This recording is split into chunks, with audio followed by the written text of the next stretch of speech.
Good afternoon. My name is Jason Cabot. This is the Nothing to Prove podcast, and I'm here with two of my favorite people today. We're here with Glenn Grant, as well as a special guest of ours, Marek Helstrom. And if each one of you can kind of introduce yourselves briefly and let us know kind of what you do. Now, let's start with you, Marek. Okay, very good. Thank you, Jason. And it's good to be on with you. And Glenn, it's nice to see you as well. Always. All cleaned up and pretty. Thank you. I try. Hey, yeah, my background real quick. I'll give you a quick synopsis. I was a geoscientist for a long number of years, but I liked working with teams, building teams. Kind of came around the idea when teams were being compared in business to teams in sports, and that really caught my attention. So I did a lot of study, a lot of effort put in working with people, working with teams, improving sort of the results that teams can get. That was my main attraction. I had to legitimize it. I got a master's in org management.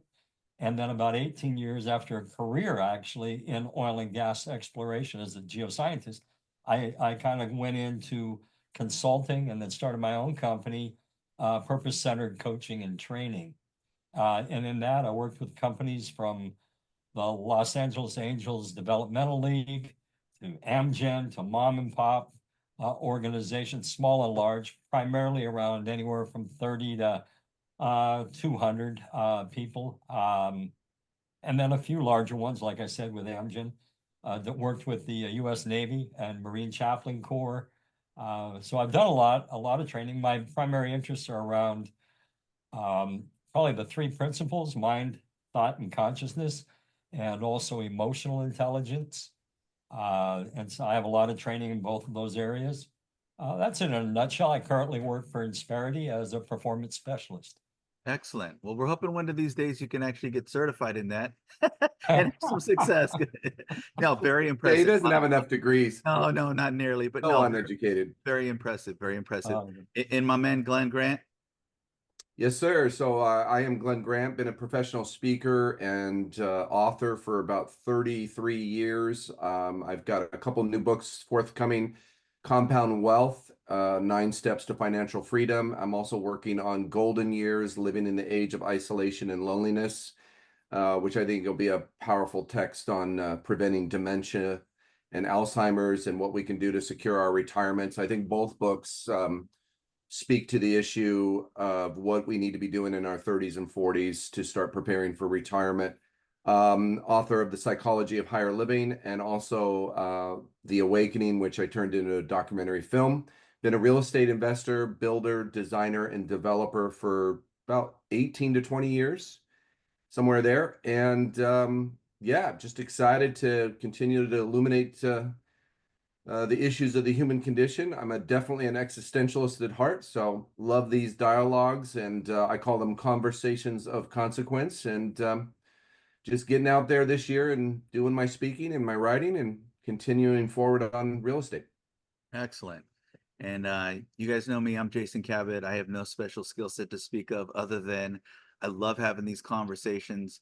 Glenn and I talked about it the other day, and I feel like if I have a talent, it's hunting and gathering information that I feel is useful and in passing that information on. So just, definitely love that, love these conversations. So with that said, we talked about it previously, and one of the things that I think Glenn and I are always looking to do is we're looking for subjects and topics that definitely resonate with us.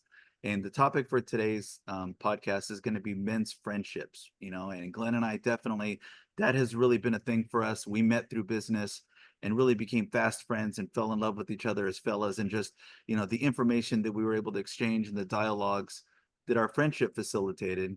And we've done this for like 20 years, having these conversations. So, and I know, Marek, you're one that has also had these same conversations with Glenn. So it just seemed natural for me to have the three of us together, and we could kind of talk about, some of the nuances of that. And I'm always trying to look for a jump off and a place to start. And I think maybe we should start with how each one of us became acquainted. I know I just shared with how Glenn and I became friends. So maybe you could share with us, Marek, how you and Glenn became friends. Wow, it would be very interesting to hear Glenn's take on it afterwards. Because Oh, you will. As soon as it left my mouth, I go, Oh, this is here we either going to go. be amazing or this is going to be the last podcast that this happened. is this is that next podcast. Um, we met. I'm going to take a leap of faith that this is the right version. Okay, good. We met. Glenn had actually called me to attend a mastermind.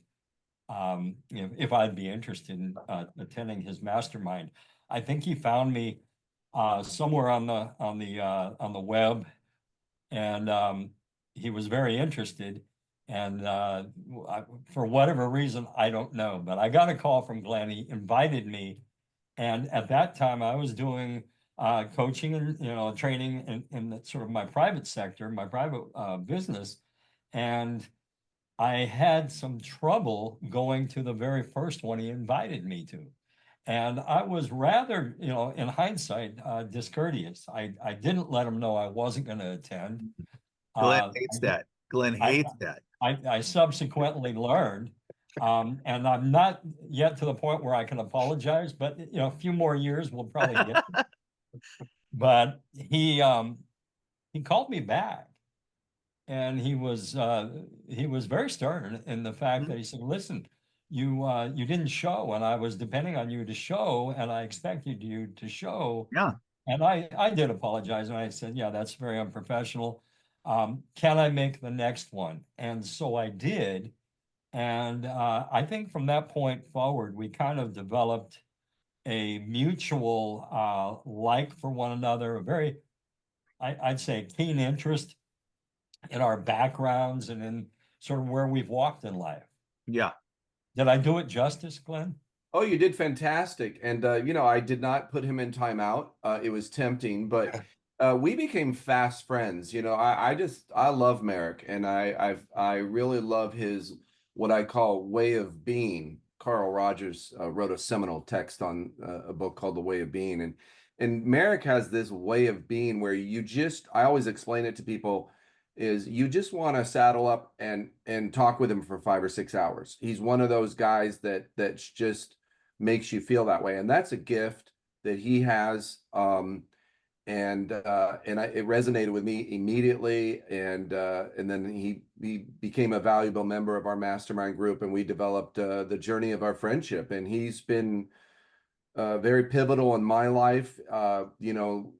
Getting me through my isolation of 2 years in Arizona, the sabbatical I went on, if you will, and he's just a game changer in helping you sort out your emotions, and he's become a dear friend, and really helped me personally, as well as a lot of other people. And it's just fun to get to see him now as a change agent that gets to do that on a daily basis. He gets into the batter's box and faces heat, and he swings the bat and parks him in the outfield bleachers. And it's just fantastic to see him in his gift. I've brought him up on stage with me. It's how much I think of him. And I'm always trying to share him with the world. So we've got him today on the podcast. And yeah, I hope people will really, take a keen interest in what he has to illuminate. Well, I got to be honest with you. I love that you guys were both so harmonious, because I heard the story, because when we first kind of started chatting, the three of us, of course, I'm curious. I'm all, how did you and Marek, meet? And Glenn's story mirrored your story too. So, I appreciate that. And, it's interesting because I feel like Glenn is a friend that definitely has a talent for holding you accountable. You know what I mean? Yeah. So there's times where I was literally just driving yesterday in my car, and I'm like, I gotta really be careful what I tell Glenn, because he will absolutely remember every word of it and hold you to it. You know what I mean? It was funny. We had a conversation. It was yesterday, right? Right. Yeah, right. It was. You realize I have a wife that's doing the same job. It was great because at 8 o'clock in the morning, we're talking about finances and slowing our roll with spending. And then at 3 in the afternoon, he calls me up with some insanity that he was going to do some more spending in a specific situation. I will not go further with it. And I just laid into him. And then I felt bad. But then, and then we got back on the phone another 20 minutes later, and well, be careful what you say to me because I got a wife that says the same crap all the time. Yeah, I And have, trust but me, I have a critic with me all the time. yeah, but to your, I give you grace because then you said, you gave me the space to remind me and you that we are holding each other accountable on Yes. finances and money and spending, and so that it it it didn't have the right juxtaposition because in the morning you were like, I'm gonna slow it, and then in the afternoon you threw it out there to me, and I'm like, oh my God, and then Well, that's just my nature is to hold people no, no, accountable. no. And unfortunately, that is my talent. My wife says all the time, the first thing out of your mouth is generally the right course of action. Right. So, and then you do other stuff. It's so weird. Yes. I don't like, I can't help myself. I'm always very wound up. And Glenn and I were just talking that just recently, I was worried that I might have like a thyroid issue or something because it even keeps me from sleeping and I'll drop weight real quick and different stuff. And all my panels came back good, but it turned out, and I had shared this with Glenn, that my B12 levels came back and they were astronomical. Like a normal panel for B12 was somewhere between the 300 and a 900, and I'm at like 1600 in regards to B12. So my Oh, body's making it, you know what I mean? So I have to be careful sometimes to slow it down. But, it's interesting because, and we touched on this earlier, Glenn, that I think when you have a good friend that you can be honest with each other about things, there are times, and I'm so guilty of it, where I'm like, hey, I'm struggling with this thing. And then we have a conversation about it, or you call me out on it. And I kind of like get all like, like, I'm just not, you know what I mean? Like and what happens is, if I can cut to the chase, is that you touch a nerve, you know what I mean? And I think real friends who truly are looking out for each other, who know each other's shortcomings, will go, hey, you're kind of doing that thing again. And we do have to be patient with each other at times because the response at times is a little brash and a little unkind at times, and my wife again is like my greatest muse and my counselor. And she goes, it's always easy to talk about something when you're on the other side of it. When you're in it, it's so hard. You know what I mean? You're just a raw nerve and you're not necessarily ready to talk about it. So, with that, to all of my friends that I'm close with, which most of them are in this room now, like my apologies for the times that I do that, but I am genuinely trying to bare my soul in my real friendships and be like, yeah, like I'm either not okay with this thing or I feel like I got something mastered. And it's those conversations. So it's funny that, Glenn was talking about when he first met you and you guys talked on the phone and you guys he felt like he wanted to talk to you for hours. And I feel like Glenn and I, and you as well, I can tell when I talk to you, and there's a movie that talks about it where he goes, oh, my friend, I see you too have the gift of gab. Right. And we even share kind of and I feel like that in itself is a language, and when we meet someone that can speak that language, we're so excited. I'm like, oh, what do you know about, when we share those things. But, I think again, going along with that and staying on the theme of men's friendship and creating a circle of people around you that are honest and that can expose you, right? That, hey, like you're super malfunctioning. That's one of the terms that I use. And there's times that I say, I'm malfunctioning right now. Like I'm not good, you Yeah. know? And I think that's so important. And I can't help but to reflect on certain individuals that I've seen. Like this is like one of my references is that I think about Michael Jackson. And I think about this guy living in that ranch with giraffes walking around and having that monkey with him and having this unlimited wealth, but not one person to come forward and go, hey, like all of these kids hanging out at the house seems really weird. I'm just telling you, maybe you don't do this, or just, you know what I mean? Maybe Yeah. enough with the cosmetic surgery. I mean, I don't know all the details, but from the outside, it felt like, man, if you just had one cat that could come through and be like, dude, can we talk? You know what I mean? And I feel like that really is the value of men's friendships. Has that been your experience, or what's your take on that? Yeah, well, for if I can answer that, Please. I think that when you look at something like that, like a Michael Jackson and the people that he surround himself with, they become sort of more acquaintances rather than friends. They're there to hang on. They're there to survive. They're there to thrive under Employees. his, yeah, and so they don't challenge. And I think the thing that you cultivate with actual friends is trust. And I don't think trust you don't set out to do four things and now have trust. You set out, Glenn used the word earlier, it's a way of being. Trust is the residue that comes from a way of being with other people, and they recognize it, and therefore they trust you. Then it's just the consistency from which you speak that they see, and when they see it's consistent, they ease into it, right? You know, and it's combined with other things like an integrity, like listening, like authenticity. But that's what a true friend is. It's a trust situation. It's kind of like that thing in the Fockers, right? You're in the circle of trust, Yes. but you earn that in a manner that is very loving, I would say, because you have to love somebody to trust somebody, and I think really in a men's way. And I'm obviously not talking about infatuation, love, and all that, but No. I'm just talking Right. about respect for another man that you choose to buddy up with and call a trusted friend. Isn't there like a word or a term in French, like bonhomme or something like that, like male Yeah, affection? And it's yeah, completely yeah, heterosexual, like just, yes, my love for my companion, my friend. yeah. You know? Yeah. And really that's where it's born. And then it just it grows over the years. And I think one thing that's important to think about as we sort of do what you both said, hold each other accountable in those tender moments where we are raw, those are born out of feelings. And to always remember that there's no intent to hurt the feelings, but the feelings do get hurt sometimes, and they're not isolated. They're not out here. They're in here. The Mhm. thought, the feelings are always attached to a thought, and we own that thought. And so we got to check in. Why is that feeling coming up for me like a red Yeah. light on our dashboard? And then we connect it to the thought. Yeah, because I'm embarrassed. I'm not traveling down that road as well as I like, perhaps. And now Yeah. you're calling me on it. Yeah. And it keeps it all in balance. But ultimately, it's all born out of trust. Yeah. How about you, Glenn? Maybe.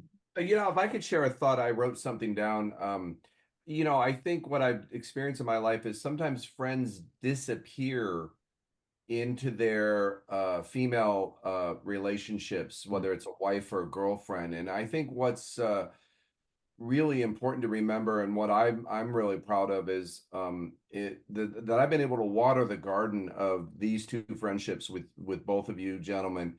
Um, and I've seen people disappear on me, and I've seen a lot of other people do it in their relationship. So there's one thing I could throw out to people is just, regardless of how married you are, or your girlfriend or whatever, that's an important relationship. But so too are male friendships, and males don't seem to value friendships as much as women. Women do a fantastic job of getting together.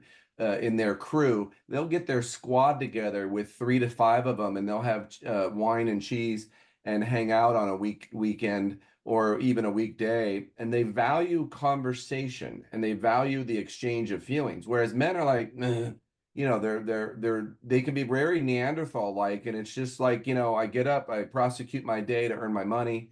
My woman matters to me, maybe my kids, and but I got to tell you, you'll rue the day when you're single, or if you're having problems, and you wish you had cultivated friendships. Now, the flip side of that, and I'm not here to talk about my books, but obviously I'm doing a lot of research for my new book on why these relationships that All men right. have with each Sorry. other. I'm laughing because I've been busting Glenn's chops on that. I'm all right with the book. All right. Right, right. So I'm trying to be incognito, like, what book? I'm not writing any book. Just go. Just I love You you. just go. But honestly, I've done a lot of research lately on why these relationships are so flippin' important. And when you're in the throes of your 30s and 40s, you're not thinking about it. But this catches up to us in our 50s and 60s and 70s if we don't have enough friends. I remember at my mother's funeral, I mentioned this a lot. 6 people showed up to my mom's funeral. My friend Stephen Peck, who I had the privilege and honor of being in the room with him when he transitioned and passed away. He had 300 people at his funeral. Yeah. And so but it also affects our mental and physical health. And the other thing that we're not really good at uh is making new friends. And Jason, if you don't mind, I'd like this to be a quick jump off point that I could mention that story that I wanted to share with Yeah, everybody. absolutely. And then real quick, before we get into your story, I Sure. just want to add one little nuance to this conversation. I think it's possible, and I don't know because I haven't had the chance to experience for in lengths of time other cultures in other countries. But I think this might be something that is really kind of a problematic to the American culture because I feel like our female culture here is very group orientated. Think about it. I mean, you go back to the Victorian days and there's always tea parties and I'll never forget being, at the salon with my wife and hearing the gals put each other up on game, if I might use a modern term. You know what I mean? Oh, so and so was like that with you. No, you don't let him get away with that. And there's this constant refinement of how they interact with the world, even if it's other females and different things. But I feel like our culture in this country is very isolated when it comes to being a man. And we're supposed to just John Wayne through it and walk it off. Even our terminology is very much, don't be a baby, don't be a sissy. You know what I mean? Like, Suck it up. so yeah, so I think that is it. Yeah, I'd be interested to see what that was like in other countries. But please, you've been teasing us with this information all morning, so please satisfy our curiosity. Thank you, sir. Thank you, sir. Yeah, so something happened to me yesterday. Um, and I've been dying to share with both of you. So I'm in the process of selling one of my houses that I designed and built in Arizona. And long story short, this guy called me about 10 days ago and started blowing up my phone. And I've been pretty much talking to Nathan on a daily basis for about 10 days. And when you're going to buy $1 million plus home, there's a lot of negotiation, there's a lot of discourse and dialogue. So, we've been going through all that, and I was very nonchalant in the beginning of my phone calls with him, just very emotionally removed, not really attached, very Zen and Buddhist like, to just not be very attached to any outcome on the property, whether it's sold or not. And so, being in this unattached mode for several days. But he sounded like a young guy, but he also sounded very like a nice guy. And so we went along, and it got more serious each day. And then I responded, and then we finally got to where I think we came to an agreement on price. He was going to purchase 2 homes, which is pretty ambitious. So we're talking a couple $1 million here. So this is a lot of money, and pretty tough to let go of your emotions on that. But I didn't know hide nor hair of this cat. All I knew was his name, and I had his cell phone number and these ongoing dialogues. So that's the preface here, is I didn't know anything about him, other than he just sounded like a nice guy, and I I'm kept just fielding his phone calls. You got me quivering with anticipation right now. Yeah. This is a doozy. This is a teachable moment that stopped me dead in my tracks. So fast forward to day 10. Now, this is not my first rodeo. I've been doing real estate for 20 years now. So Monday rolls around, or Monday or Tuesday rolls around. And I'm like, okay, well, and let me, more of a preface. In pulling off this deal, I've got to rope in a couple of my investors. I had to get one of my note holders to take a reduction by 100 grand. There's a lot of orchestration behind the scenes that I had to go through to get this deal to fly. So it's not just me and Nate, it's me and several other people, and I'm working my magic over several days here. Yeah, So I finally got to a point. It's an entire orchestra of people Yes, sir, and in I'm the motion. conductor. Yes, Yes. sir. So I finally got the orchestration calibrated, and I'm like, okay, I think we're ready for liftoff. But I know how humans roll. So I Mhm. thought, okay, a couple $1 million. People tend to change their mind real fast. Mhm. And so I thought, Or hit you with something right in the ninth hour. oh, and so I made a point that's germane to this story. Thank you for illuminating that. So I made a point to tell him, hey, I've been in and out of escrow several times on these properties with people going down the road with us, for God's sakes, on one 27 days, and then counseling, others counseling. And so I was jaded. And that's why I was very unattached in the beginning of the dialogues. So now he's finally got me whooped up into a lather, and I think we're actually going to pull the trigger on the deal. And so, but my intuition kicked in, and I was intuitive enough to go, okay, well, as I started my day, And I started my day the other day with some great news. One of my lenders called me and said, "Hey, I got the other cat to back down by almost 100 grand." I'm like, "That's a successful morning." So the day started off fantastic, and I thought, "Nah." And then I called escrow, got her going on the deal, and then I thought, let me just check in with my boy Nate. And again, still don't know anything about his background or who he is. So I sent him a text, and sure enough, who calls me an hour later but Nate? Hold on a second. You're frozen on my screen. Is he frozen on your screen, Marek? Yeah, but don't worry, I got a screenshot of it. Okay. I freeze up all the time in life. I have no courage as a So speaker. no, I'm just building the anticipation. I'm building the anticipation. So go ahead. So hit me. So then he drops the bomb on me. And he Mhm. says, "Oh my God, my wife was up last night panicking. And she thinks I'm overextending myself. And I'm sorry, man, but I got to back out of this deal." And I just about lost my mind because I kept prefacing it day after day. This has already happened to me several times. Mhm. So my first reaction, which the good news, I did not vocalize to him, but I was incredibly pissed off. And of course, my emotions got hijacked. The blessing is I was able to maintain my decorum, and we had a good phone call. Tried to educate him a little bit on how to do your due diligence and value properties. I could tell that he was not too engaged in that part of the conversation, and in retrospect, I think he was just embarrassed that he had to back out of a deal, and probably just he could have sent it in a text, but he decided to call me. Which is respectful, Yeah, yeah, I'm frozen. Yeah, you are super frozen. Yeah. But I Okay. have that likeness captured, my friend. Do you want to do something? Because obviously I can splice it. Do you want to log out and log right back in? Yeah. Go ahead. Yeah. I'll wait. Okay. So Man, go. this whole story is just baited with anticipation. I think So this was thick. all by design also. I know. I think he froze it himself. He's like, as a matter of fact, I'll be back in like 15 minutes. Yeah, this is how he rolls. Yeah. Yeah, there it is. Oh, he's on a good one. Yeah. Here we go.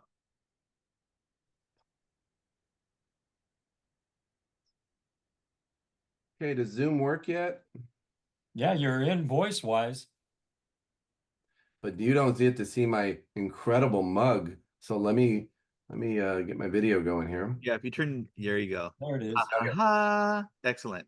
Okay, so why don't you take us back to like where Yeah, I know where I was at. So okay, yeah, say it me. yeah. So unfortunately, and I'm pretty intuitive and nuanced with people's tonality and their voice. So I was just like, all right, I'm gonna let him off the hook. I was trying to show him how to do the homework to establish values.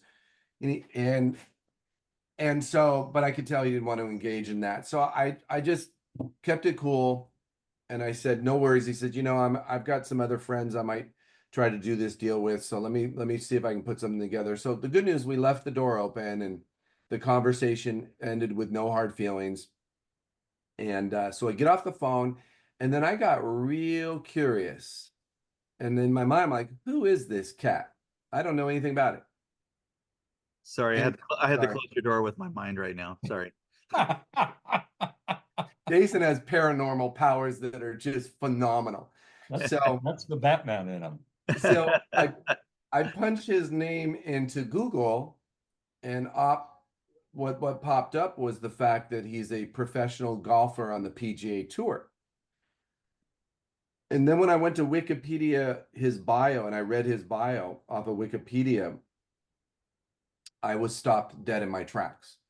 And part of his narrative to his life story is that when Nate was 21 years old, he was at a golf tournament that his father, his mother, and his girlfriend had flown to in his parents' private plane. His father was a successful entrepreneur and owned a small private plane, and he flew them, mom and dad plus the girlfriend up to see Nate play in a golf tournament. And on the way back from that, they were all three killed in the plane crash. And I read that, and suddenly the anger and the frustration just completely washed out of my system. It just cleansed me. And I remember Marek had called me right after the phone call with Nate, and I was livid and I was pissed. And so I unfortunately harangued Marek's delicate, princely little ears for 10 minutes with just anger and frustration. Just nod the whole side of his head off. Just gnawed on his, just gnawed on it, chew that thing off, and I spit it out. And so after the phone call with Marek, and he was thoroughly browbeaten with my profanity-laced tirade of anger and frustration. Poor guy. I've been there with you. Yeah, it's the cost of friendship with the Glenster. It's not inexpensive. There's the occasional rage. It's fine. Jason, it was my week, so it's all good. Yeah. No, Next week. I'm clocked in next week. We're all good. But here's the profound epiphany that washed over me. Now, and reading Nate's background, and of course, this is how I roll. I had to go look up the picture of his girlfriend. And her picture's on her headstone on her gravesite. And I thought to myself, it stopped me dead in my tracks. I no longer cared about selling the $2 million worth of real estate, whether the transaction at all. I just felt nothing but compassion and empathy. And so I texted him back, and I said, hey, are you Nate so-and-so that's the professional golfer? And he goes, yeah. And then I sent him a heartfelt message, and I said, you know what? No hard feelings, brother. I happened to read about your background, and you've gone through I said, you have a lot to be proud of with your pro golfing career, and you've also gone through some profound losses in your life, and I'm very sorry for your losses.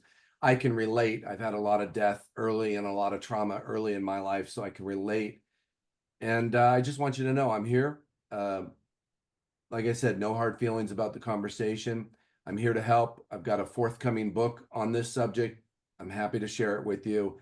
And I just figured, you know what? I'm going to send him some love, some compassion, and some empathy, and maybe a new friendship will rise out of it. Maybe it won't, but at least do something human.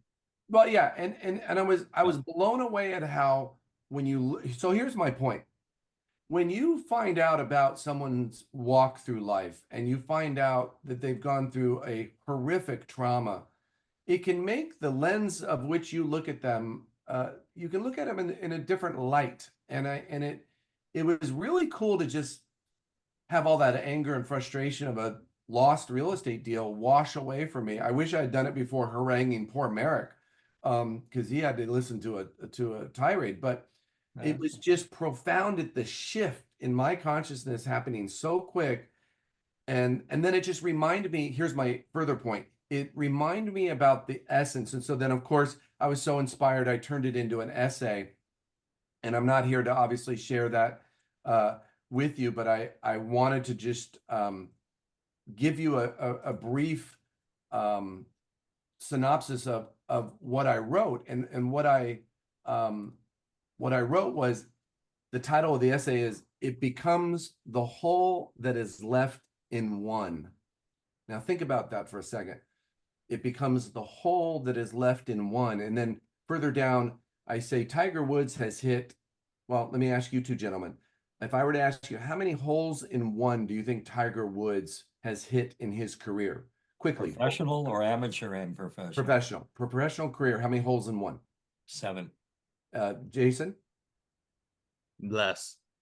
Okay, Tiger Woods has hit 20 holes in one during his professional career. Wow. But we are talking about the hole that is left in one when we lose so tragically in life. When we lose the people that we love, there is truly a hole that is left within us. Yeah. And it stays there all the days of our lives. And so I just found that it was powerful. It was a powerful moment because, and this is the final thing I'll say, and then I'll stop, is that you know, we're not clutching. If we're so lucky, we're not clutching at the end, we're not clutching a wad of cash in our final moments. If we're lucky, we are. Am I still on this? No, you're fine. Yeah, yeah, good. Okay, yeah, okay, my screen. We are clutching, we're looking into the eyes of the people, the friends that gather around us and the loved ones, hopefully. But we're sure as heck not clutching money. So my point is, it's just money is not the essence of life. It's the relationships that we cultivate as men. That's why our friendships are so important. And the seminal moments in our life are the ones when we look back and go, what friends did I cultivate? Who were my friends? You two are my dear friends, and I'm really blessed and honored to have you as friends, and I'm very grateful for our friendship. So it was just a really profound reminder of what's the real essence of our lives and what's really important. Well, and it's perfect. So your story definitely reminded me of a phrase that says that the inside of a man slows his anger, right? So what that means is when you understand the thing that's not readily perceived, but you have a deeper understanding of why somebody's behaving the way they are, right? Then you have a moment just like you did, where the anger absolutely evaporates and you go, oh my goodness, that's a wounded person. So I did that podcast with my brother where we talked about being fathers. And my brother lost his oldest son, 19 years old, 2 years ago. And there's times when my brother has been an absolutely impossible person to get next to, and he's brash and rude and just there was even times when he told the family, like, I don't want anybody calling me, don't go come around, like, but that was him recoiling because he was in a damaged place. You know what I mean? So, it's a beautiful thing what you did with that gentleman, because I think, like you said, it's not about the money. You know what I mean? The interesting thing about the money is that my dad used to say it's currency. You're supposed to spend it. It needs to circulate. You know what I mean? Like, and I was like, and that really is the purpose of money, is that you're not supposed to keep it. You're supposed to circulate it. And Spend if I could just add one thing, Yeah. you said one word earlier that triggered me real fast. I just want to kind of, for the record, I don't view Nate as wounded. I think his wife was reacting out of fear, and in life and Marek is the pro on this. When it comes to emotions, we react specifically in real estate to either fear or greed or Oh just yeah. we want to take care of ourselves. But a lot of our emotions, and again, Marek is so good at this, is we're coming from a place of fear Yeah. or lack or um, other types of emotions. And so I Mhm. just found it amazing. I understood where his wife was coming from. Sure. I Totally. understood him as a human being. And it just and he sent me back. I have a sign that I say when I'm being heartfelt in my text messages, I send that little prayer sign. Yeah. Uh, and he said, he sent that back to me, and it was he doesn't know the intimacies of my backstory with all my tragedies and the deaths, but I You think should we send bonded him a there. book. Send him a book. Oh yeah, well, yeah, hopefully I'll talk to him again, but Yeah. um, yeah, I just thought it was very powerful and reminder. So I just wanted to share, we're talking about the importance of friendships, Yeah. and it's, like I said, at the end, it's going to be, I wish my mother had more than 6 people at her funeral. I wish she had 26 or 46. I wish she had cultivated more friendships. And a lot of times in our 40s and 50s, and then, a little later, we start to pull back on friendships. Meanwhile, the women and their girl squad and their girl crew in their 50s and 60s, they're going strong with, 8 of them clustered up over I wine was and gonna say, being out here in Palm Desert and Palm Springs, I see these cliques, these older gals, and they're in their bright dresses and they're out there. I don't know where their husbands are, if they've all passed away or they're divorcees oh, or they're sitting at they're home in killing, timeout. but they are out here killing it, martinis and having a great time on El Paso. So no, it's real. But be honest, how many times do you see groups of guys like that? The only time, honestly, that I see that anywhere is if I see a group of guys that are coming off the golf course and they're kind of Yes. chucking it up in the bar a little bit before they go home. But generally, no. You know what I mean? So it's interesting because what you did, and I feel like the three of us must have had moments like this at some point where we extended a laurel branch of humanity to the other. You know Yeah. what I mean? And I think, I know you and I have had moments where we've lost loves and lost businesses and been in kind of dark places. And, I that's why I think you and I are really good at hitting up the other one and been like, where you at? I haven't heard from you for like 2 days. Are you good? Like, what's up? Yeah, You exactly. know?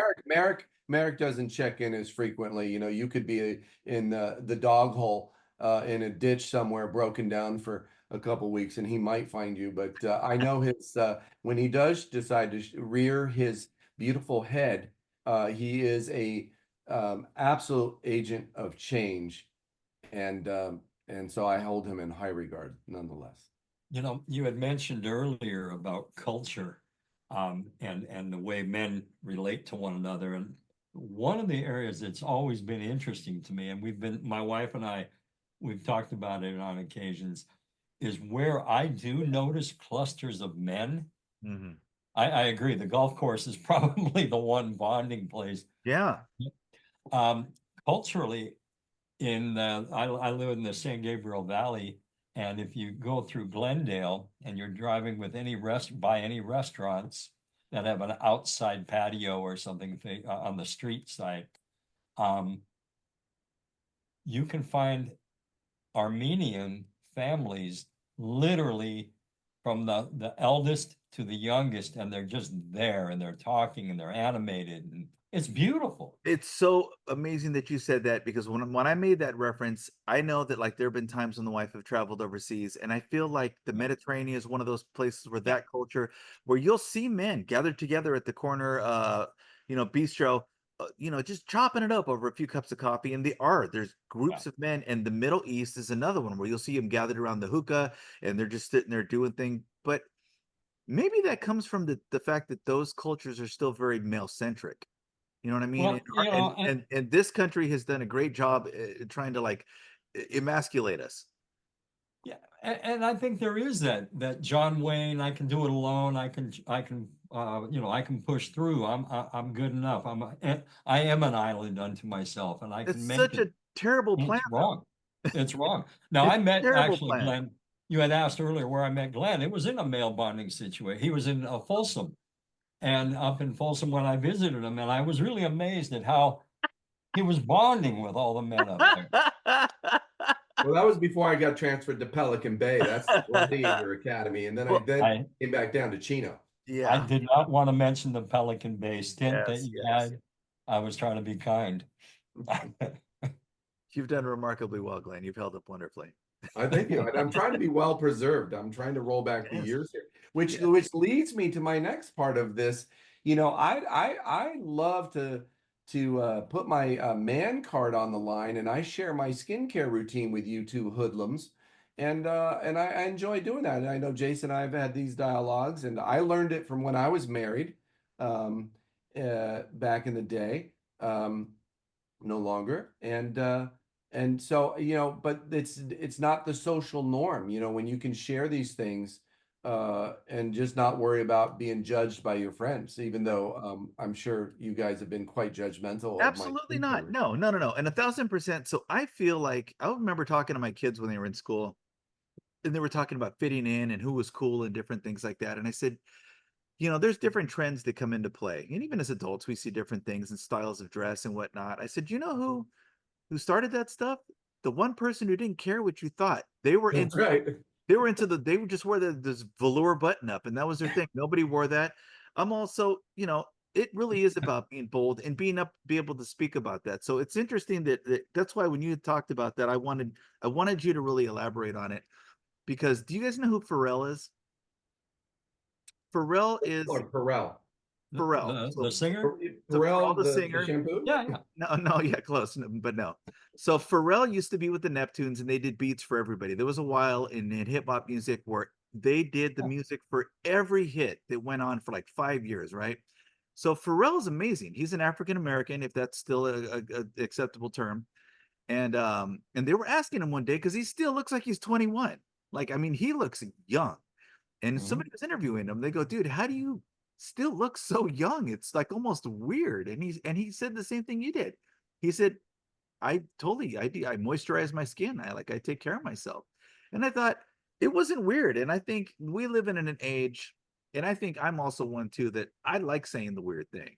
You know what I mean? The thing that you're not expecting me to be honest about. I'm like, oh no, absolutely. I'm weird in that way. And we've had offline conversations about some of my practices that I know they're weird. I'm not for everybody. But it's cool to do that. You know what I mean? And I think people deserve that honest response from us. And I think we're so overly sensitive about, oh my God, am I gonna turn this person off to me? Well, if it's the genuine you, then that's who you really are. Amen. If you can't be honest with them about your weird little nuances, then that's not a person for you. No, you're in prison at that point when you can't be authentic. Okay, so even let's take that narrative. So let's say you do win the friendship of that individual. You yourself now have to be in a place of being unauthentic going forward, Yep. and you've cheated yourself of the truth. You know what I mean? Yeah. So And them too, of you. absolutely. You know what I mean? So it's interesting. Again, as I've gotten older, saying no has gotten so much easier, and we're talking about friendships, and I wanted to definitely get into like poor friendships, things that aren't good for us. And I think being younger, before we have a chance to develop relationships like these, we're just kind of looking for friendship, period. And I know as I've gotten older, I've had people that were acquaintances of mine in the past and they'll call me up. Oh, J Dog, Jason, hey, so and so's getting married. Come down. And I'm like, oh, what are you guys doing? And they're like, dude, we're going to the strip club on Saturday. Like, meet us down there. And it takes not even a second. And I go, absolutely not. I'm not going there. Right. And they're like, you got to come, dude. We all want to see you. And I'm like, I would love to see you. And I love that you thought of me, but absolutely not. I'm not doing that. You know what I mean? Hit me up when you guys want to go out to lunch or something. Yeah. And I think that type of honesty amongst friends is it's necessary, because if I'm not honest with you about who I am, I'm robbing both of us, like you said, of an opportunity to have a genuine exchange. And that kind of economics of communication is beautiful. If I tell you, I don't know, think about it. And I've had this thought for a while. I'll think about it. You're gonna call me 3 or 4 more times. It's coming up. You're gonna come on Saturday, and I'm like, oh, I still don't know. If I would have told you no the first time out, I could have saved us both a lot of heartache and time and anxiety for me. I'm such a people pleaser by nature. I will wait till the last possible second and fake an injury to Yeah. not go. When I could have just told you I'm not into it, but I love you. Call me when you do something else.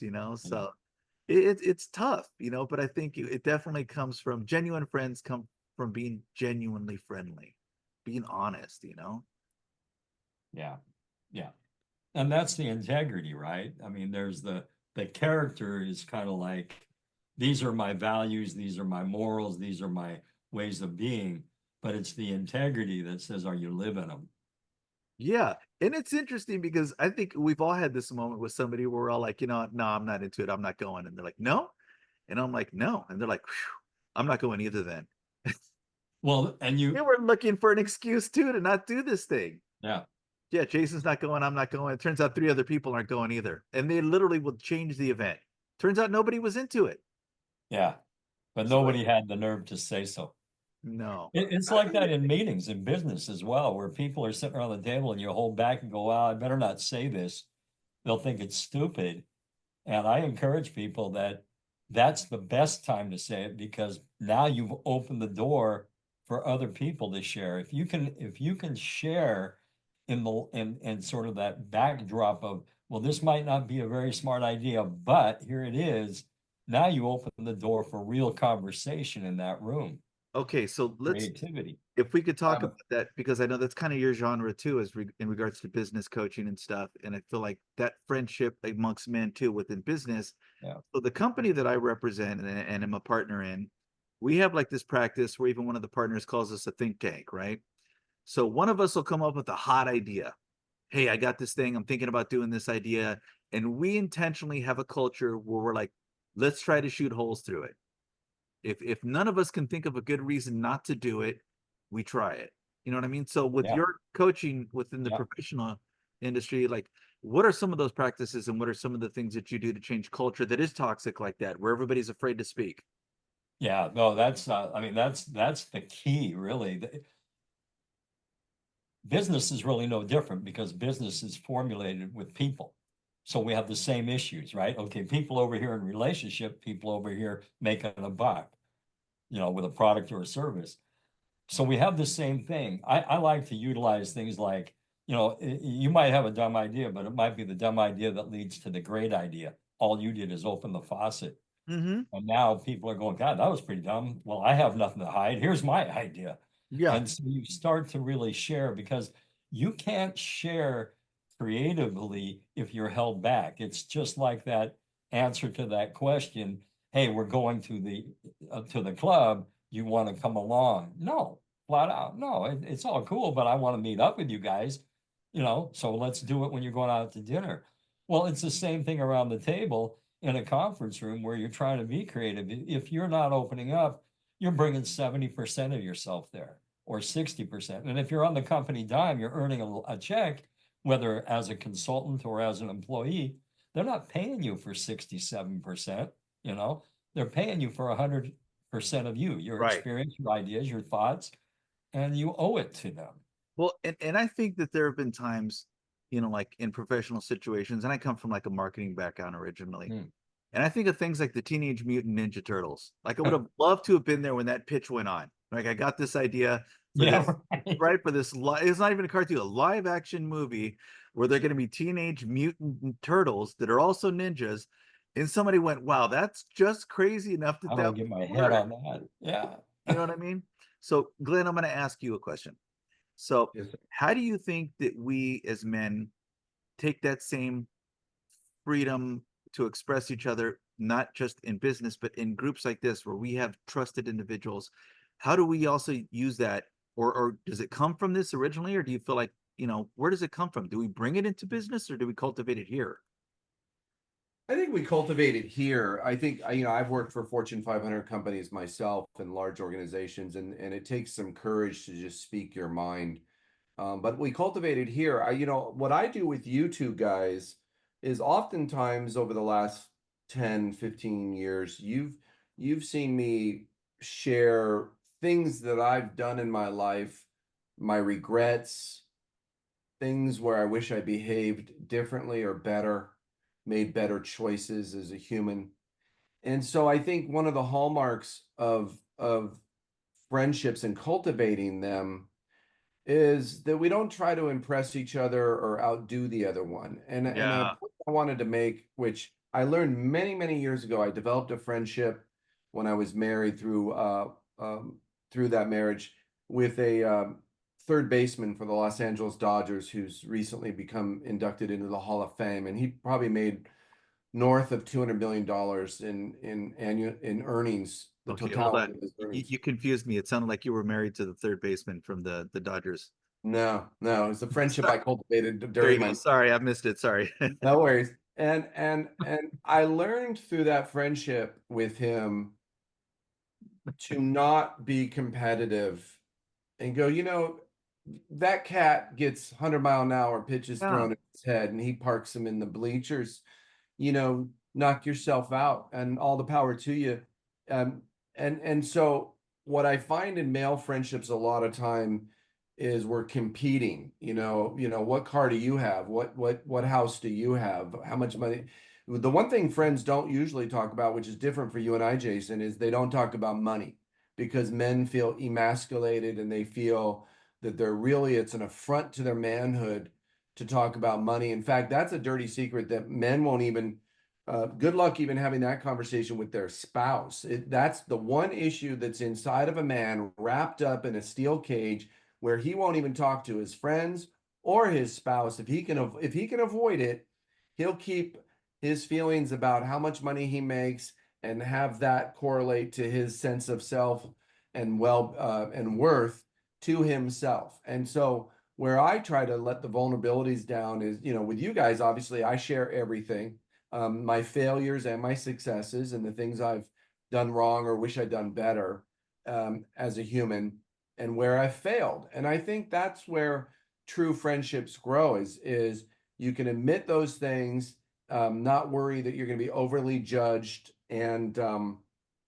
otherwise, you're really not being real. And I think in the corporate world, it's very difficult because there's so much posturing and there's this uniform. It's kind of like your Batman uniform in the back. You put this uniform on to go into work. And one of the things I learned in my early 20s was I'll be damned if anybody in this corporation learns anything about me, because I feel like once they learn stuff, then they got something on you. So then it becomes a very dangerous walk. But I think to answer your question, it starts with having the courage to say, I don't need to rise. I have a favorite saying, we rise by lifting others. Mm. And I don't think we do that if we're going to rise and compete with our friends. I've had Well, friends that that's just not a real won't tell friendship. me. Right. Well, it's a friendship, but I guess it's it's real, but it's real, mildly but adversarial. it can be adversarial, or it's competitive, or it's just somebody, if just their need to look okay in front of the other guy overweighs the sense of, dude, why don't you just speak your truth of the way it really is about what's really going down. You don't have to have life perfectly by the tail. And I do that in our these friendships that you and I have, both of you. Obviously, I do a lot of that, and I'm proud of it. But yeah, I wish more men would just keep it real. Who cares that your buddy has $100,000 car? So what? And if you don't, so Well, what? and I like to make a joke that I don't have a problem talking about money because I don't have any. Well, we've talked about that a lot, about how much do we need, Right, exactly. But right. no, but to your point, no, it is true. You know what I mean? And I think, I don't know if that answered your question, but no, it did. It did. It does. It starts with us, and it starts with having a culture within your circle of friends, even if it was just us, which for me, I don't have a huge circle of friends, honestly. I feel like I know a lot of people. You know what I mean? But there are very few people that I would definitely say like, no, that's my friend.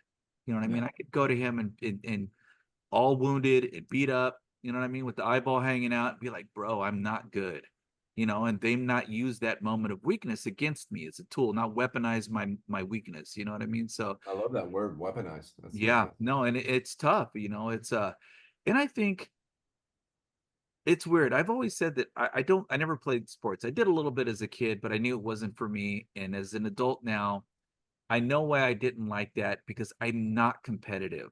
Like I even have this thing like when people are jockeying for whatever, like I just fall back. I don't have time for it. I don't.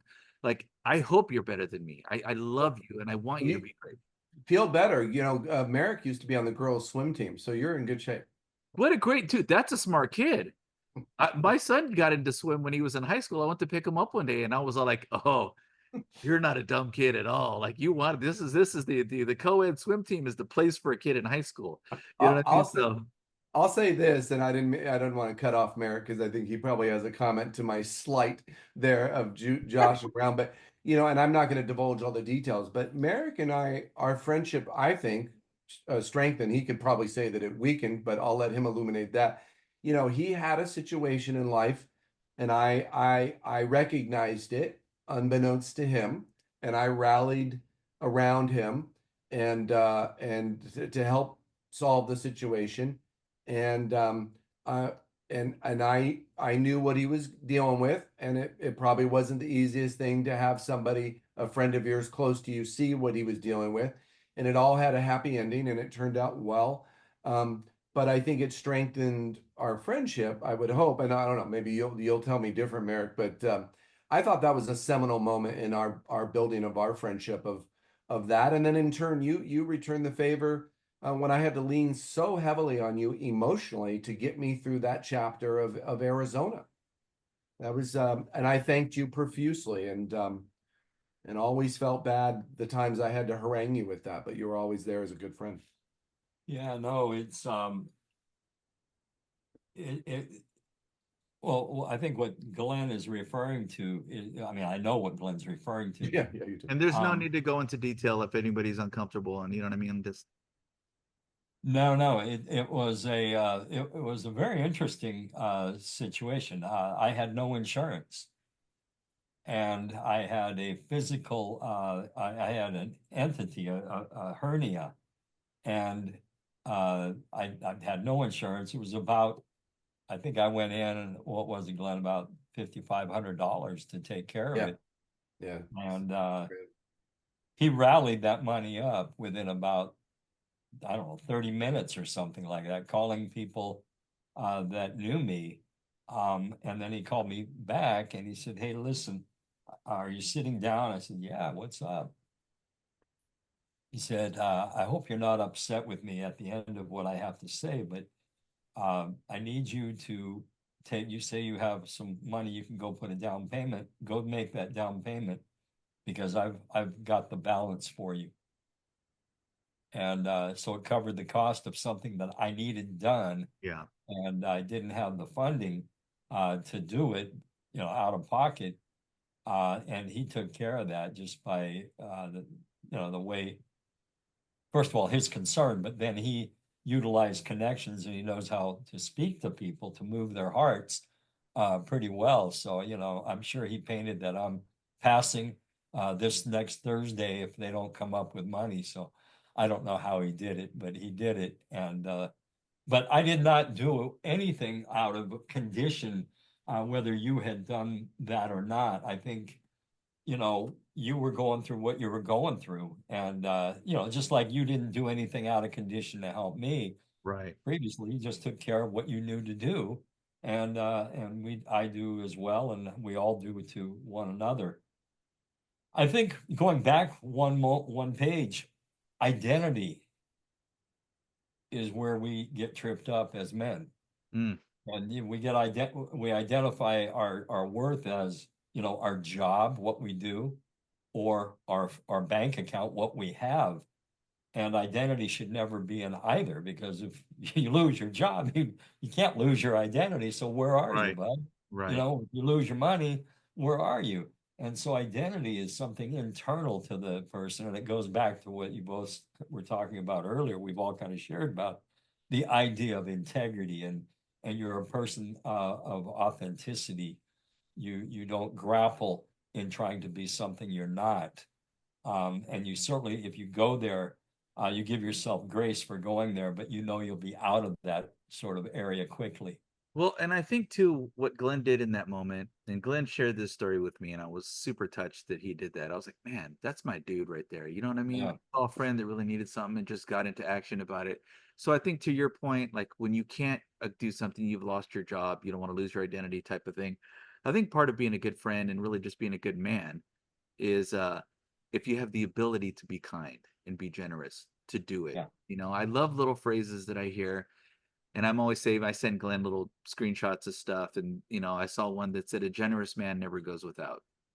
yeah. And I No, thought, I love that. Yeah, yeah, and I think that's absolutely true. I mean, how could you? If you've been generous and you've been loving and you've been kind in that way, you know what I mean? Like, how would you not reciprocate if it was within your power to do that same act of kindness towards Glenn? And I think that's also that whole paying it forward type of thing. And but that's creating a culture within your circle. You know what I yeah, mean? We're like, this is so. Let's see if I can put this into words.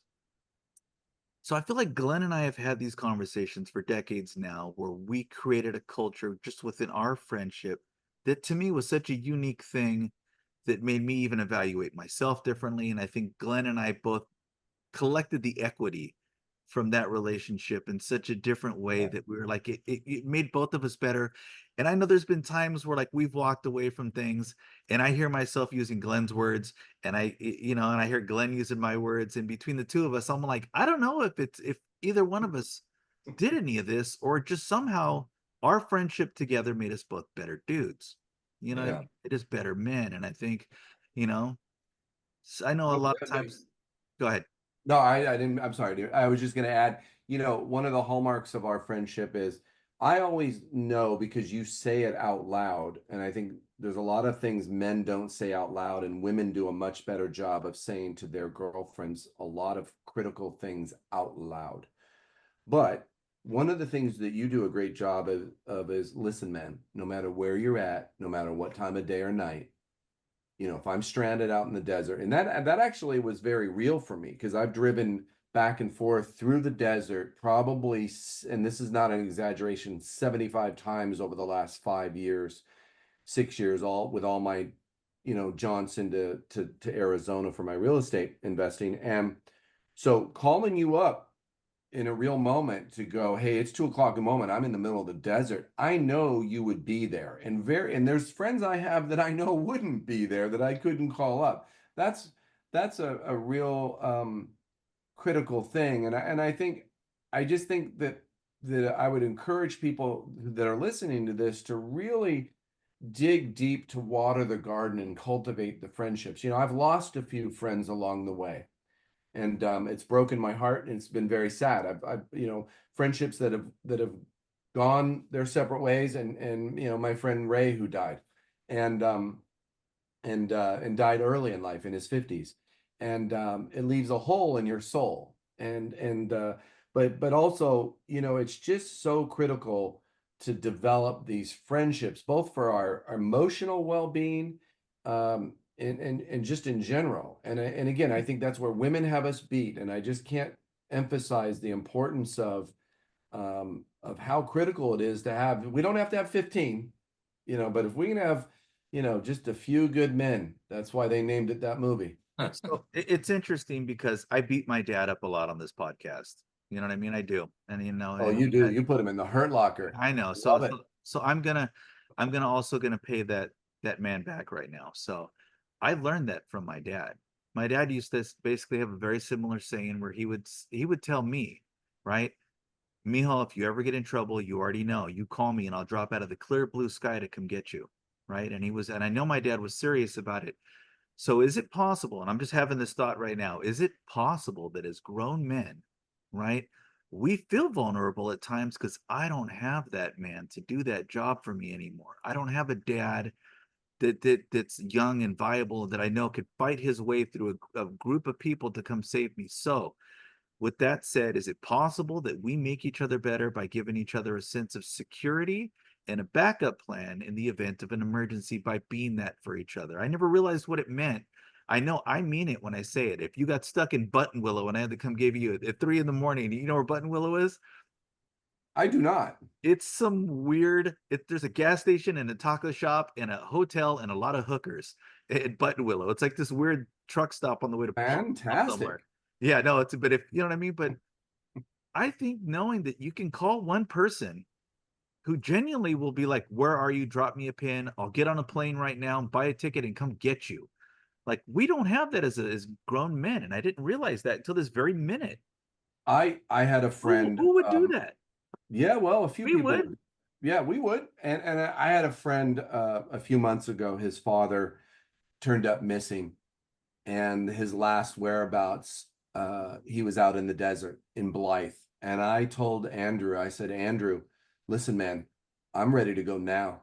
Okay, I got my search crew, I got my squad put together. We're gonna roll and we're gonna go find your father. And he's like, take it easy on that. Thank you for the offer.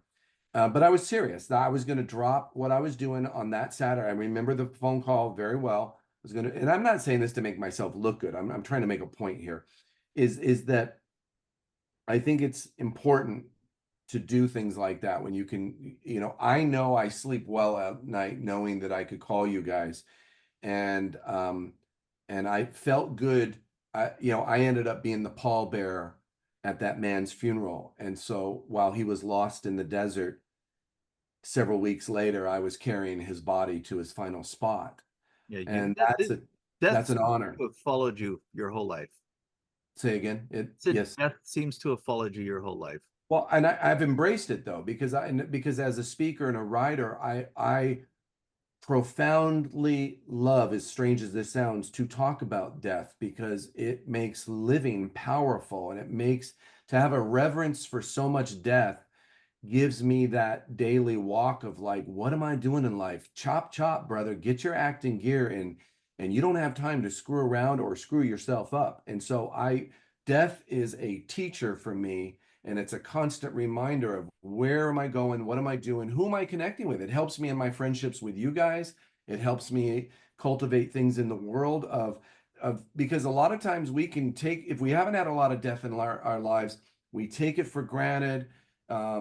It's this thing that we fear, we don't want to talk about, and we take our lives for granted, and we kind of just lose a sense of time. And so carrying his body to his final spot and being able to have that honor just served to remind me that, it's our relation. I keep getting back to, because I chased money for so long in my 30s and 40s, and now the true essence of life, and I'll have this on one of my t-shirts someday soon when I go back up on stage. It'll be a black shirt. This is what I envision. It'll say love on it, and that's literally what I'm espousing. It's just our love for our friends. What's it gonna say? Love them? No, love. Love. LOVE. Yeah. Not love them. I have no desire to do that, but yeah, no love. And but it'll just be to reminder to everyone that's in our friendships, our male friendships. We are expressing our love and care. That's why my spiritual community is so important. I've got, 30, 40 people there that I may not be as close to as I am with you two, but it's still humanity and it's showing up and it's showing up for people. And I think your friends help you rise. Your friends help you show up as well. I know on those oft, rare, seldom seen occasions when I am invited over to Marek's house, I rise and I am able to show up. I don't get the invitations, Jason, enough as I used to have, but on those times I do show up. So it go ahead, Mark. No, I was just, while you two were talking, I was really reflecting on that whole aspect because I was thinking, okay, what is the ingredient for men to kind of bond together and to form a trusting relationship like we're talking about? And I think we've already talked about it, but I'm reminded vulnerability is a guardian of integrity. And that's a quote. I didn't make the quote up. And Truett, a philosopher, made that quote or created that quote. But as we're talking, you think about that. Vulnerability is a guardian of integrity. And we talked about up front, integrity is the thing that draws us together. Integrity is that thing that allows us to really be ourselves. It's wrapped into identity and your true self, your authentic self. And then what follows and what leads, in the sense, that guardianship, vulnerability. And that's where men have a hard time because their identity's all in weird places. And Glenn's always been very good at kind of catching me off guard, right? So I know we talked about it previously that he asked me to be his accountability partner. I don't know what the heck that meant. I thought Glenn wanted me to invest in something with him. And I was all like, yeah, you ran, huh? Yeah, and I was all like, I don't know. I don't know. I Yeah. don't know what to, but I love Glenn enough to go, okay, Yeah. like I got your text, like, sorry, I have a minute. Like, what does that mean? Yeah. And he was all like, no, check me. Like, I'm trying to get back on the thing and put on. I was like, and I'm telling you, I was so touched by that. And I'm Yeah. like, wow, what an amazing way to just come to a friend, another fella, you know what I mean? And be like, hey, like, help me get back on track. And I was like, wow, of course, anything it takes to do that, I will totally do that.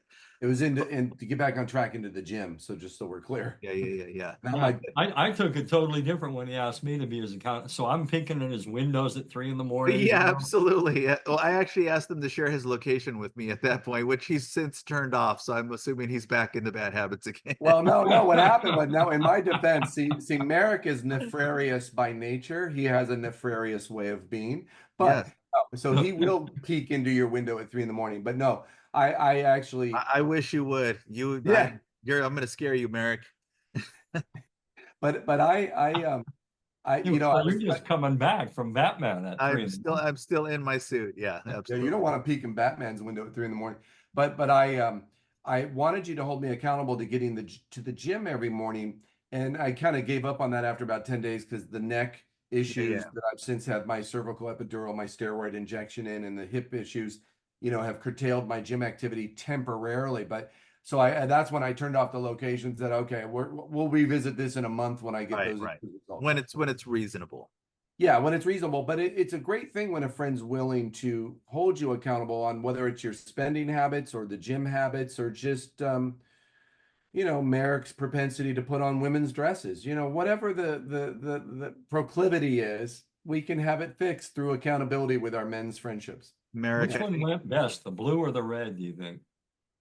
Merrick, I think you and I are going to be better friends than I ever thought. I'm as straight to stay as long, but yeah, so it's really something. So I pull kind of and it was interesting that you were talking about that, Glenn, that the death that you've experienced, kind of helps you appreciate and look at life differently. You know what I mean? And Yeah. I reference this movie a lot, and I feel like every young man coming of age should watch this movie because it's really kind of, there are a lot of, I feel like the gentleman that wrote Fight Club with Brad Pitt and it's like my favorite movie. I can't remember his name. Edward Norton. Edward Norton. There is so much psychology in that movie that's amazing. Like, even when they would like try to interview new candidates for Fight Club, they would come to the house and they knew to have $500 burial money in a duffel bag and one set of combat boots, and they knew what the regiment was. They showed up and they would knock on the door, and Brad Pitt told Edward Norton, He goes, if they come to the door and they're here for Fight Club, he goes, if they're fat, tell them they're too fat, skinny, too skinny, old, too old. Like just go after whatever their flaw is. And he goes, if they persist, let them in, right? And it was a trip because there was this weird psychology where he was like, how much do you really want this thing? There's another fabulous scene in this movie, and this is why I'm actually having a bit of a regret, maybe, for going after my father as much as I have, right? So they're sitting around in the bathtub. Brad Pitt's in the bathtub, and they're talking about who they would fight. If you could fight anybody from history, who would it be? And I think Edward Norton says, "Oh, I'd fight Abraham Lincoln." He goes, "Those skinny, tall guys." He's all they just got to reach on him and they can just fight all day. I definitely fight Abraham Lincoln. And he goes, "You?" And Brad Pitt looks at him and tells him with like the most like, "I can't believe you didn't think of this." And he says, "My dad. I would fight my dad, of course." And I'm like, I think there's a certain, you know what I mean? I've seen movies like that where just, and I think as young men, we get to this place, and my wife and I have talked about this, the difference between raising men and women, right? Women come at odds with their mothers, and it's tough for them to be in the same house, and they fight and they bicker and they just disagree on everything. And with young men raising boys, I know I got to a place with both of my boys, and you'll hear comedians talk about it and movies make a joke about it, where like they step to you and they're like, they think they can take you. And you just kind of got to knock the wind out of them a little bit. And so it is different in our culture as men. Like our coming of age is different. But there are so many things in that movie that like I really look at. But there were neat parts of that movie where they would ask, one of the questions that they would ask him was, what's the one thing that you wanted to do before you died? And they were all programmed, and he would go, you, and they would go down the line, build a house, paint a picture. Like, and they, but there was something to that thing that they put them through where it refined them as men and made them get down to the grit and to the actual bone marrow of what is it that you are and what defines you and what is important to you. You know what I mean? And there's a part where Brad Pitt and Ed Norton are in this rented LTD, and they crash the car, right? He intentionally tells them to take his hands off the wheel, and they crash, the car rolls. And when they come out, Brad Pitt basically gives them this speech like, you're never more alive when you're close to death. And he's all, you just had a near life experience. But there's so much need. So I think, and I think the military does a great job of doing this, where they strip you down and they assign you this core value. You know what I mean? So I think we have to refine each other if we're going to talk about the benefits of real friendship. You know what I mean? And I think we could go on forever about it, but the real benefits of real friendship, meaningful friendship, and we've all touched on this, right? It's accountability, vulnerability, and I think we refine each other when they're great relationships, exquisite relationships. And I know for a fact the world doesn't offer this. You're not going to find it on social media. You're not going to find it at the supermarket. You're not going to see it in retail advertising. Like that's not a thing. So we have to find it and we have to nurture it and we have to encourage it. And I really want with what we're doing to if I could light a fire, so to speak, and if I had any power in this world, I would like to encourage men to go back to being real men. You know what I mean? Yeah. Like where we have these conversations, we to hold each other accountable. And the things that we did as men and as friends, a lot of it has been stripped away from us. We don't have the top hats and the canes and this sense of elegance that we did as men, like back in the day. You know what I mean? We don't have a study that we retreat to and have brandy and a cigar and talk about meaningful things, right? Currency and how to provide for our families. And, Glenn and I have talked about it too, that it's lost on us in a lot of ways as a culture, like women and children first, like those type of things, allowing the woman, putting your coat down over a puddle so she doesn't sully her shoes, like those type of things we always did as men, but we encouraged each other to be that way because we were all acting that way, so I would love to see us get back to a place like that. But if I could recap it in a way, and I'm first of all, like, I'm so deeply indebted to you gentlemen. You know what I mean? Marek, for you being such a spectacular friend to Glenn and seeing the value in your relationship with him and Glenn, and just kind of like all three of us, I feel like we've been having conversations together for years without knowing it, Yeah. you know? So I'm deeply grateful to you guys for getting on and having this with me. Well, thank you for opening the door. I think this was a great topic. If there's a part B, I'm in, because I think I think it's vital in our world where we are right now. We need strong men. Mm-hmm. And you only get strong when you're in the valley. You don't get strong when you're on the mountaintop. You can knock anything down. But when you're in the valley, that's where you have an opportunity to get strong and grow. Most men stay in the valley. Mm. And in the valleys where we can talk and open up and be real and be vulnerable and grow and really do that support thing, rally Yeah. and hold each other accountable and you know, talk about tough love. It's really not tough when you care about somebody more than yourself. Yeah.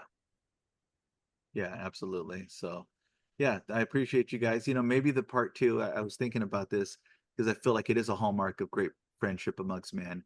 And maybe the part two is our ability to apologize, a genuine apology and what that means, what that looks like, and how that also strengthens friendships. That would be interesting. That'd be an interesting conversation. And maybe you could even share sometimes when you've had to absolutely humble yourself to a horrible degree and go back and admit defeat and whatever it is to another man and just I wasn't okay and I wasn't okay to you.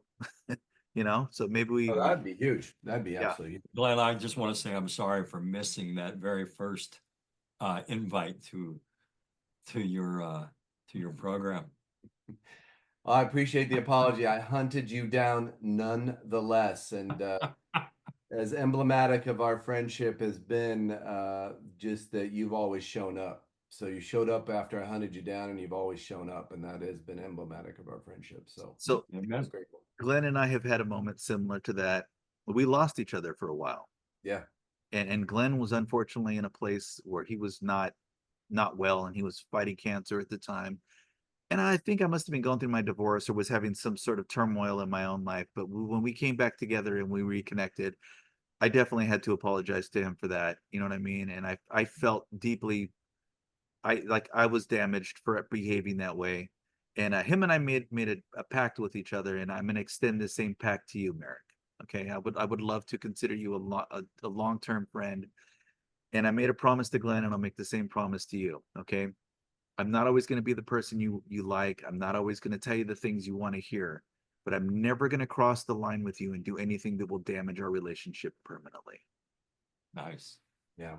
And if I could, that's well said, Jason. And if I could just end on a note here, anybody that's listening to this, I remember my last conversation with my friend Ray. It was a Thursday night, and Ray was struggling, wasn't feeling so hot, and he's on his way from San Diego to Pasadena to go to a meeting. Then he was going to head out to Arizona because he loved spring training. That was Ray's vacation, was to go out, and he had season tickets to the Dodgers, and then he ended up having season tickets to the Padres because his office was in San Diego. And over the weekend, and when we talked last, we were making plans on that Thursday to meet up the following Tuesday in Anaheim at one of our favorite steakhouses for dinner, and to continue the lifelong, or not the lifelong, but the 20+ year friendship. And he fell ill over the weekend and came home, and unfortunately, his life ended on that Sunday on his couch in his living room at the age of 58. And instead of Ray calling me for dinner, his daughter called me. And so I would just leave everybody in this podcast with, take 5 minutes, take 10 minutes to write down, who's a list of 5 or 6 or 8 or 10 or 12 people that you haven't talked to in a long time, maybe old friends that it's been a minute, and just pick up the phone and give them a call. And that's worth $1 million right there. Is just reconnect with some people you haven't seen in a while, and don't take our lives for granted, and our friends, the people that you've known or have known, for granted. Every day is a gift that we have at life. And so that's my final thought, is water the garden. Well, I appreciate both of you very much. And this podcast continues to be just amazing to me, and the conversations are spectacular. And again, you know, we don't have anything to prove, which I love the title of that now. You know what I mean? So we're not trying to prove anything. We're just trying to sort things out. So I love you guys and hope everybody enjoys this. And we'll see you again soon. Thank you.